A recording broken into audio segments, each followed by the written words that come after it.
There are some days that never leave you.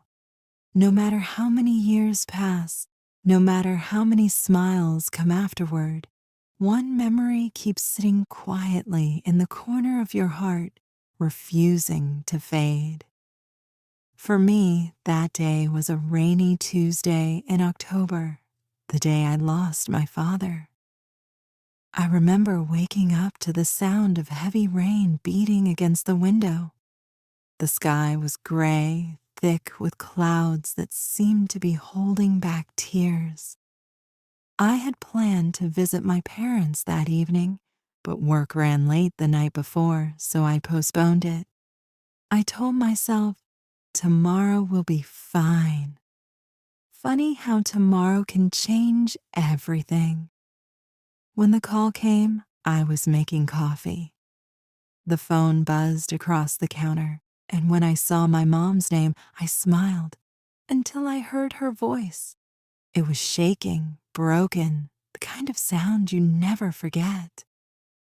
"Emma," she said, "your dad's, he's gone." For a moment, I thought I misheard. The room went quiet. The rain outside stopped making sense. My body froze, but my mind raced, trying to undo the words, trying to wake up from whatever dream I'd fallen into. I don't remember how I got in the car or how I drove. The highway was a blur of wet glass and honking horns. I just remember gripping the steering wheel so hard that my hands ached. My dad had always told me not to rush, not to drive fast in the rain. But that day, I didn't care. I would have done anything to see him breathing one more time. When I arrived, the house felt different, empty, though it was full of people. My mother was sitting in the living room, her eyes red, a crumpled tissue in her hand. The television was on, playing some cheerful commercial that didn't belong in that room. I remember kneeling beside her and asking, "Where is he?" She just pointed toward the bedroom. He looked peaceful, too peaceful.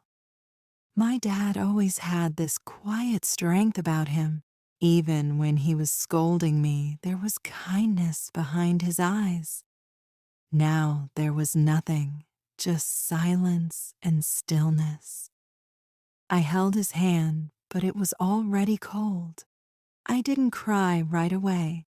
I sat there for hours, listening to the sound of the rain on the roof, feeling like the whole world had stopped breathing with me.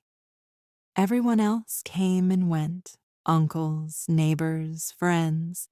They spoke in whispers. They cried softly, but I just sat there, numb. Later that night, I walked outside. The rain had stopped, but the streets were wet and shining under the yellow streetlights. I looked up at the sky and whispered, "Why didn't I visit yesterday?" That question still follows me like a shadow. My father wasn't a rich man, but he gave us everything that mattered. He worked hard, came home smelling of sawdust and coffee, and somehow still had energy to ask about my day. He taught me how to fix a leaky pipe, how to face people who wronged me with dignity, and how to always tell the truth, even when it hurt. At the funeral, I stood in front of a crowd of people and tried to speak, but my voice broke after the first sentence. "He was my hero," I said, and my throat tightened so much I couldn't say anything more. My mom came up beside me and held my hand. That was the first time we cried together. For weeks afterward, I couldn't sleep. Every night, I'd wake up expecting to hear his footsteps in the hallway, his voice calling out for coffee, the sound of his favorite radio show humming in the kitchen. I'd go to the porch where we used to sit together and stare at the old wooden chair that now sat empty. Time passed, as it always does. People said, "You'll heal," but healing doesn't mean forgetting.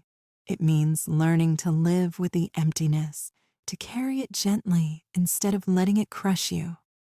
There are still days when I reach for my phone, wanting to tell him something, a new job, a funny story, a good piece of news. And then I remember, he's not there. 1 year later, on the anniversary of his death, I visited the same spot where we used to fish together.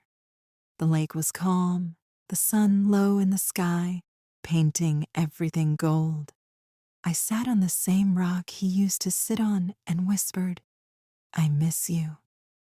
For the first time, I didn't cry. I just smiled through the ache because I realized something.